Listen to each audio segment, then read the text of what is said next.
નમસ્કાર, સીએનબીસી બજાર પર આપનું સ્વાગત છે. આપ જોઈ રહ્યા છો પ્રોપર્ટી ગુરુ અને હું છું જર્નાલ કંઠી. અને પ્રોપર્ટી ગુરુનો આ એપિસોડ ખાસ છે જીએસટી રિફોર્મ. જીએસટી 2.0 આપણા દેશમાં જાહેર થઈ ચૂક્યા છે અને 22 સપ્ટેમ્બરથી આ નવા દર લાગુ થવાના છે. તો આપણે સૌ જે રીતે જાણીએ છીએ કે હવે બે જ જીએસટી દરો અહીં આગળથી લાગુ થતા દેખાઈ રહ્યા છે, 5% અને 18%. તો આની કેવી ઇમ્પેક્ટ રિયલ એસ્ટેટ ઉપર થવાની છે એની આપણે ખાસ વાત આ શોની અંદર ખાસ કરવાના છે. તો આપણે જે રીતે જાણીએ છીએ કે રિયલ એસ્ટેટમાં 5%નો જીએસટી અહીં આગળથી લાગી રહ્યો છે, જે અંડર કન્સ્ટ્રક્શન ઘર છે એના ઉપર. તો એમાં તો કોઈ મોટો ફેરફાર નથી, પણ રિયલ એસ્ટેટને લગતા જે કન્સ્ટ્રક્શન મટીરિયલ છે એના જીએસટીની અંદર ફેરફાર થયા છે. હવે આ કયા ફેરફાર છે મોટા હું તમને અહીં આગળથી જણાવી દઉં છું. સિમેન્ટ પર અત્યાર સુધી 28%નો જીએસટી હતો, જે ઘટાડીને 18% કરવામાં આવ્યો છે. માર્બલ પર 12% જીએસટી હતો, જેને 5% કરવામાં આવ્યો છે. ગ્રેનાઇટ પર પણ 12%થી 5%, સેન્ડ લાઇમ બ્રિક પર 12%થી 5%. આ ઉપરાંત રેતી, ચૂનો, પથ્થર વગેરે સામગ્રી પર 5% જીએસટી લાગુ થવાના છે. તો સાથે જ ઉલ્લેખનીય એ પણ છે કે સ્ટીલ પણ રિયલ એસ્ટેટમાં વપરાય છે અને સ્ટીલનું જીએસટી 18% જ હતું અને 18% જ રહ્યું છે. તો અહીંયા બદલાવ થયો નથી. તો અમુક જગ્યાએ જીએસટીની રાહત મળી છે, તો અમુક જગ્યાએ નથી મળી. હવે આની ઇમ્પેક્ટ કઈ રીતે રિયલ એસ્ટેટ પર આવવાની છે, ડેવલપર્સને થવાની છે અને ગ્રાહકો સુધી કેટલી પહોંચવાની છે, શું મળવું જોઈતું હતું, શું મળ્યું છે, કેટલો ફાયદો છે, આ તમામ ચર્ચા આજે આપણે કરવાના છે. અને ચર્ચામાં આપણી સાથે જોડાયા છે ધવલ અજમેરા, જેઓ એમડી છે અજમેરા રિયલ્ટીના, અને સાથે જ ક્રેડાઈ નેશનલ સાથે પણ સંકળાયેલા છે. અને મારી સાથે સ્ટુડિયોમાં હાજર છે વિકાસ જૈન, જેઓ સીઈઓ છે લબ્ધી લાઇફસ્ટાઇલના અને પ્રેસિડેન્ટ છે નરેટકો મહારાષ્ટ્ર નેક્સ્ટ જેનના. તો ધવલજી અને વિકાસજી, આપ બંનેનું સ્વાગત છે સીએનબીસી બજાર પર. અને ધવલભાઈ, સૌથી પહેલાં આપણે રિયલ એસ્ટેટ પર આવીએ એ પહેલાં, જે આ જીએસટી 2.0 રિફોર્મ અહીં આગળથી જાહેર કરવામાં આવ્યું છે ખૂબ જ જલ્દી, જે સપ્ટેમ્બર મહિનામાં, આ જ મહિનામાં લાગુ થવાનું છે. આ રિફોર્મને તમે કઈ રીતે જોઈ રહ્યા છો? હું આ રિફોર્મને જનાબેન, થેન્ક યુ વેરી મચ. પહેલી વસ્તુ તો આપણે અમને ઇન્વાઇટ કર્યા. આ રિફોર્મ જે જીએસટી 2.0 છે, ડેફિનેટલી એક સ્ટ્રોંગ લિક્વિડિટી ફેક્ટર માર્કેટમાં લાવશે.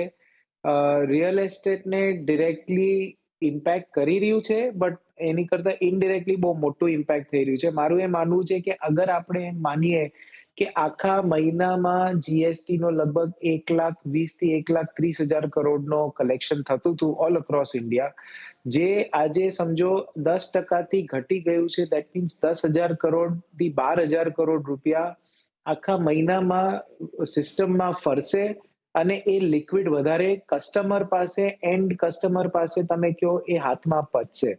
સો ડેફિનેટલી એ લિક્વિડિટી એક પોઝિટિવ ઇમ્પેક્ટ લાવી રહી છે કસ્ટમર ઉપર. અને એ લિક્વિડિટીથી શું કહેવાય, કન્ઝમ્પશન પણ વધશે, રિયલ એસ્ટેટ પર વધશે, ગુડ્સ એફએમસીજી પર વધશે, કાર્ડિયો પર વધશે, એ બધા પર આની અસર આવવાની છે. તો પોઝિટિવલી 100% આની ઇફેક્ટ છે.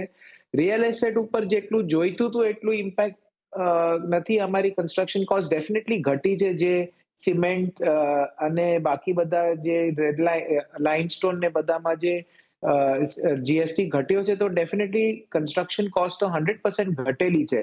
પણ ઓવરઓલ તમે જેમ જોવા જાઓ કે જે જીએસટી સેટ ઓફ મળે છે બાકી બધા સેક્ટર્સને, જે આમાં રેસિડેન્શિયલ પર નથી, જો એના ઉપર કોઈ ઇમ્પેક્ટ આવ્યું હોત અને જો અમારી કોશિશ હજી ચાલુ જે આવશે, તો ડેફિનેટલી એની ઉપર ઓર વધુ અસર થશે. બટ ઓવરઓલ અગર હું તમને જણાવવા માંગુ તો પોઝિટિવ એ જ છે કે લિક્વિડિટી માર્કેટમાં સારી એવી જનરેટ થશે અને એનાથી ઓવરઓલ માર્કેટમાં પોઝિટિવ ઇમ્પેક્ટ આવશે. ઓકે, તો એક પોઝિટિવ ઇમ્પેક્ટ આવતી દેખાઈ શકે છે, કારણ કે લિક્વિડિટી અહીંયા આગળથી જનરેટ થતી દેખાઈ રહી છે. અને આ જે કન્ઝપ્શન વધારવાનો સરકારનો જે હેતુ છે, એ લગભગ પાછલા બજેટથી જ આપણે જોઈએ, જે રીતના ટેક્સમાં ઘટાડો કરવામાં આવ્યો હતો ત્યાંથી પણ દેખાઈ રહ્યો છે. અને આ જીએસટીનું બૂસ્ટ, વધુ એક બૂસ્ટ અહીંયા આગળથી મળતું દેખાઈ રહ્યું છે. તો વિકાસજી, આપની પણ એક ઓવરઓલ જીએસટી રિફોર્મ પર પ્રતિક્રિયા? સો ઓવરઓલ તો જીએસટી કમ થવાથી જે બી બેનિફિટ થવાના છે, ધવલભાઈ એકદમ સહી કહ્યું છે કે જે માર્કેટમાં લિક્વિડિટી વધશે એનાથી ઓવરઓલ કન્ઝમ્પશન જે ડ્રાઈવ થવાની છે એ તો 100% પોઝિટિવ છે across sectors. In real estate અમને ઇનપુટ ક્રેડિટ મળતો નથી. જે આઉટપુટ ક્રેડિટ છે, જેમ તમે ઇન્ટ્રોડક્શનમાં કહ્યું કે output credit output tax affordable પર 1% છે અને નોન અફોર્ડેબલ રેસિડેન્શિયલ પર 5% છે. તો એ એક ઇન્ડસ્ટ્રીની એક રિક્વાયરમેન્ટ છે, એક ઇન્ડસ્ટ્રીની એક અરજી છે આપણા ફાઇનાન્સ મિનિસ્ટરને, આપણા પંતપ્રધાનને, કે આમાં બી અગર ઇનપુટ ક્રેડિટ મળતું હોય તો અક્રોસ ધ બોર્ડ આજે જે ઘટાડો કર્યો છે એ તમને ઘરના દરોમાં બી ઇમિડિયેટલી જોવાશે. બિકોઝ ઓફ દેટ હજુ એક જોવું પડશે કે સપ્લાયર્સનો શું એમાં ઇમ્પેક્ટ આવે છે, કેવી રીતે માર્કેટ, સપ્લાય સાઇડનું માર્કેટ જે છે, જે કોસ્ટ સાઇડની જે માર્કેટ છે, કેવી રીતે એડજસ્ટ થાય એ હજુ જોવા બાકી છે. પણ ઓવરઓલ ઇન્ડસ્ટ્રીનો એસ્ટિમેટ છે, અમારું એસ્ટિમેટ છે કે 3-4% તો મિનિમમ ઇમ્પેક્ટ આવવું જોઈએ immediately on cost. In the long run, it is obviously beneficial. So we'll see how it goes. Yes. Okay, તો અહીંયા આગળથી જે વાત થઈ રહી છે, જે ચર્ચાઓ થઈ રહી છે કે કન્સ્ટ્રક્શન કોસ્ટમાં 3-4% ઘટાડો અહીંયા આગળથી આવી શકે છે અને ઓવરઓલ ઇકોનોમી માટે પણ આ એક બૂસ્ટ છે અને ગ્રાહકોને કન્ઝમ્પશન માટેની એક જગ્યા વધુ મળતી દેખાઈ રહી છે. ધવલભાઈ, આપણે જે હવે વાત કરીએ ખાસ કરીને રિયલ એસ્ટેટ સેક્ટરની, વિકાસજીએ અહીંયા આગળથી કહ્યું કે 3-4%ની એક ઇમ્પેક્ટ કન્સ્ટ્રક્શન કોસ્ટ પર આવી રહી છે, ઘટી શકે છે કન્સ્ટ્રક્શન કોસ્ટ.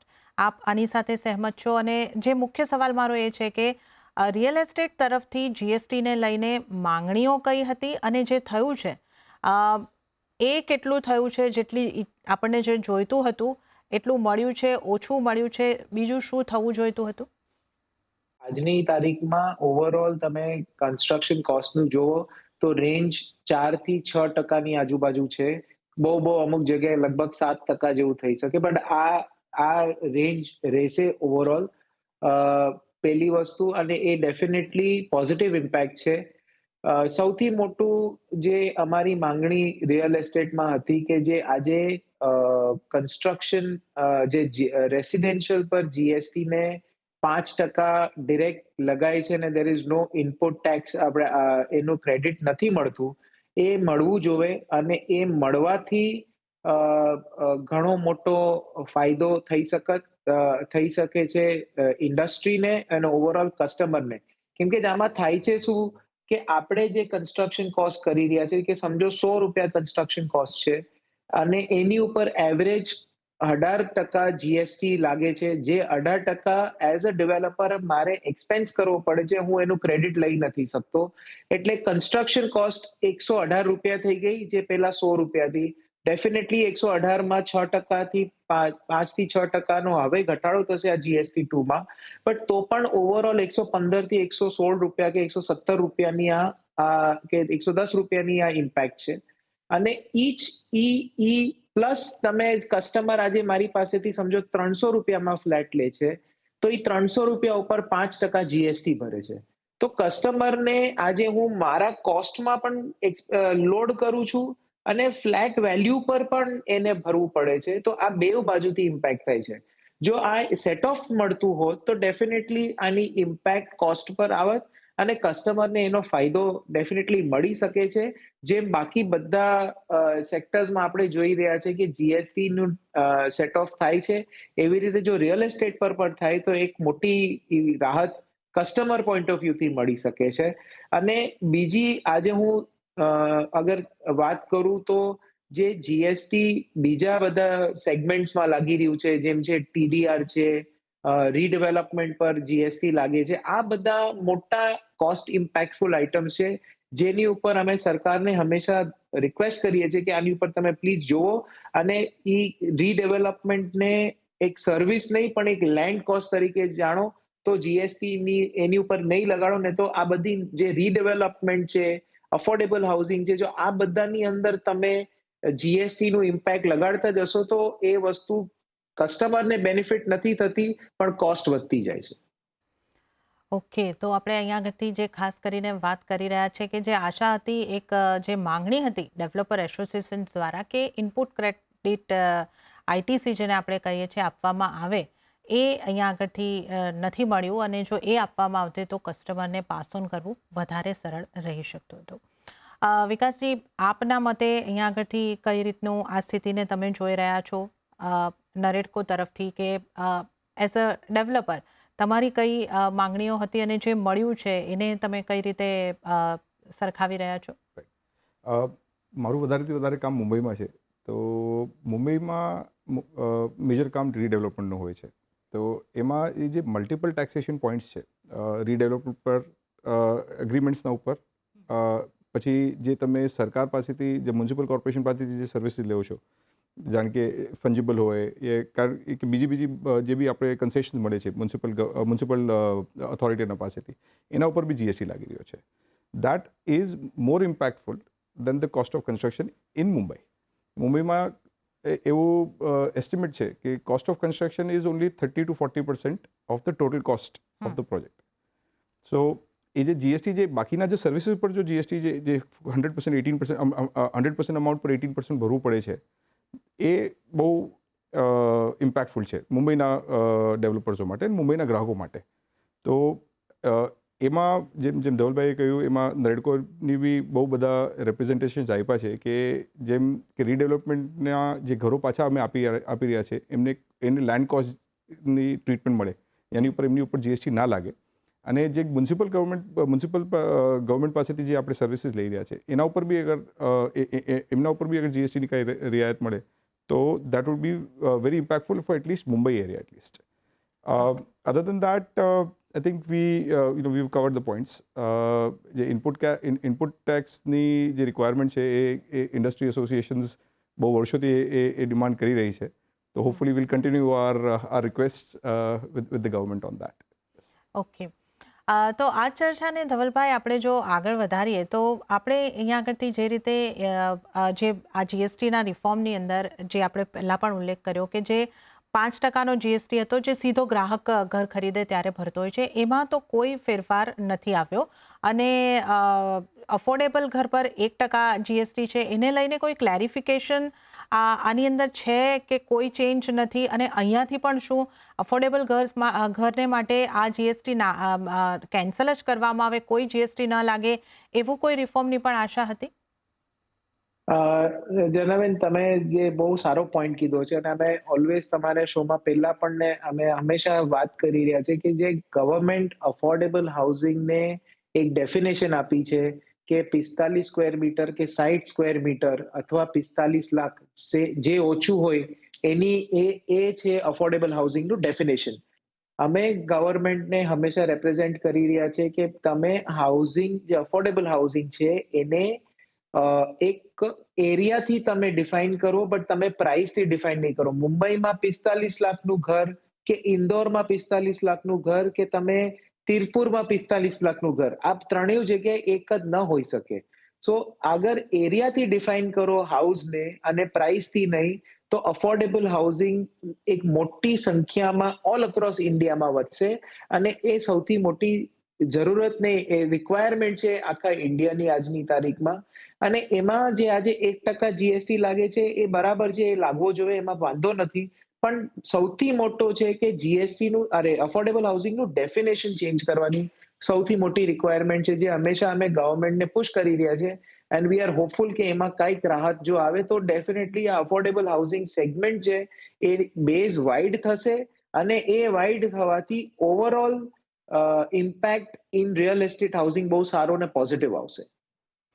ઓકે, તો આ આપણે સતત અને વારંવાર માંગણી ડેવલપર એસોસિએશન દ્વારા પણ જોઈ રહ્યા છે કે પ્રાઇસ કેપ અફોર્ડેબલ હાઉસિંગ પરથી જો હટાવવામાં આવે તો અહીંયા આગળથી અફોર્ડેબલ હાઉસિંગને રાહત મળી શકે છે.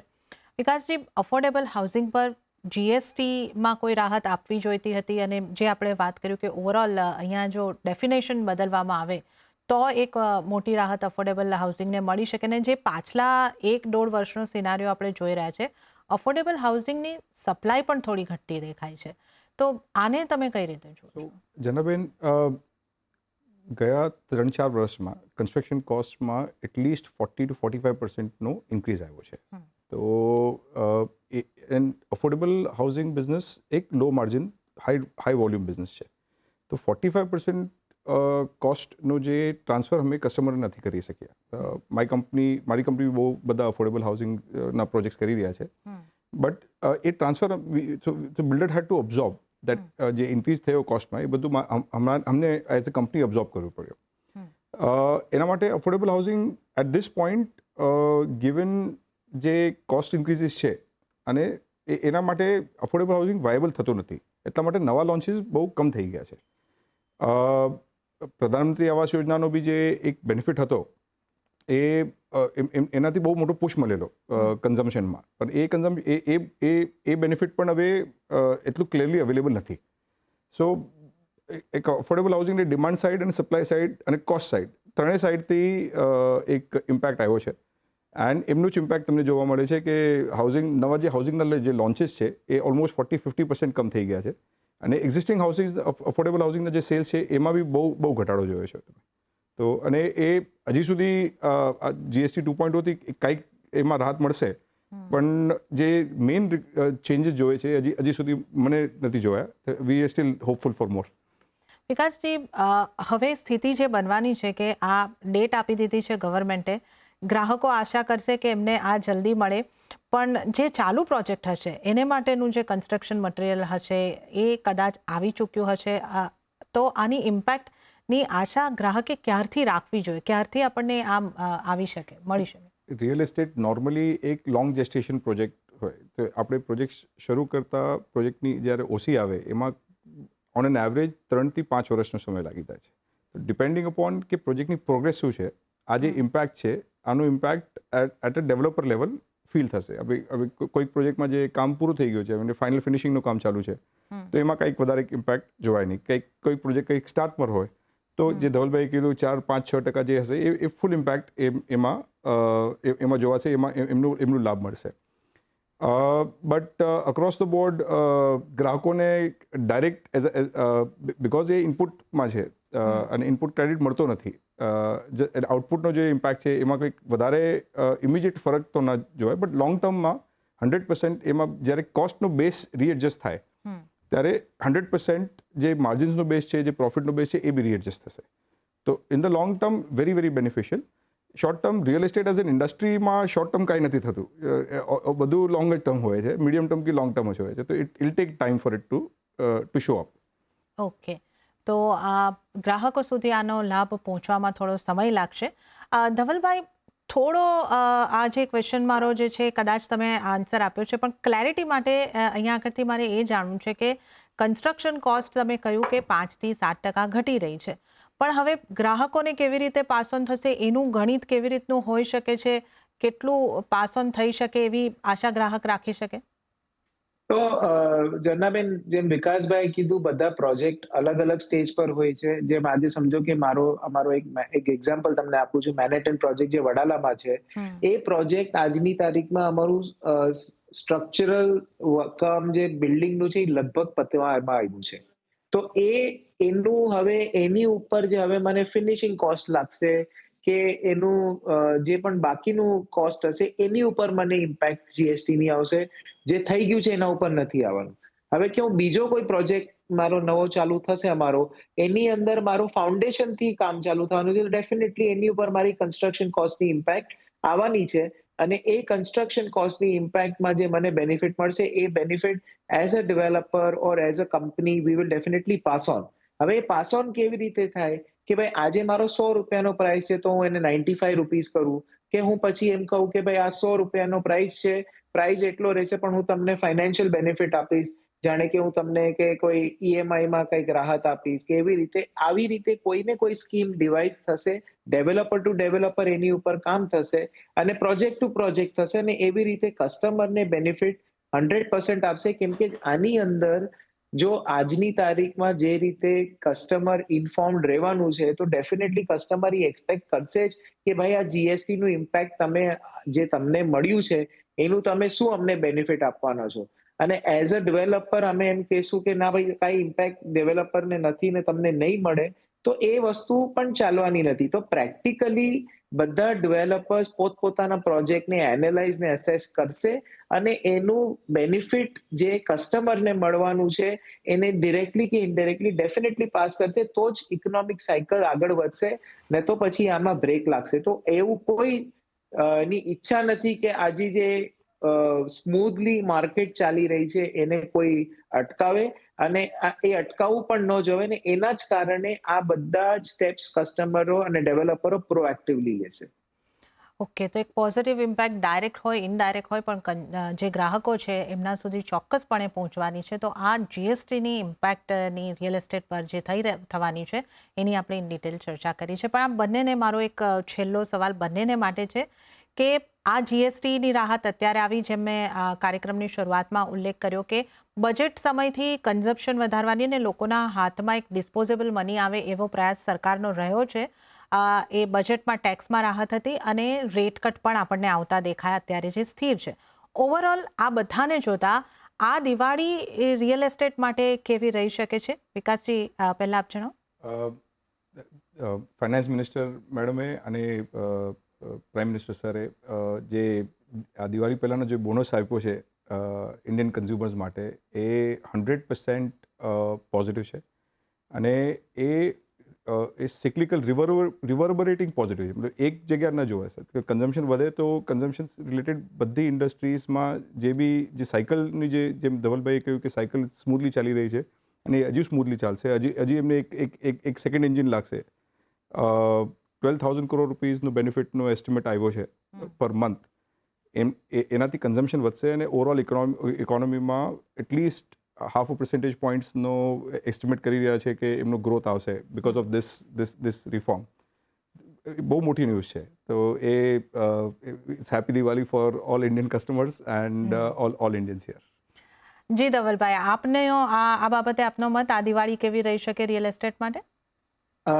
મારું માનવું એવું છે કે ઓવરઓલ તમે જુઓ તો ગવર્મેન્ટ બહુ પ્રોએક્ટિવલી, જેમ તમે કીધું, બજેટમાં ટેક્સમાં રાહત આપી, પછી રેપો રેટ્સ પર ઘટાડો કર્યો અને હવે આ જીએસટીનો ઘટાડો કર્યો.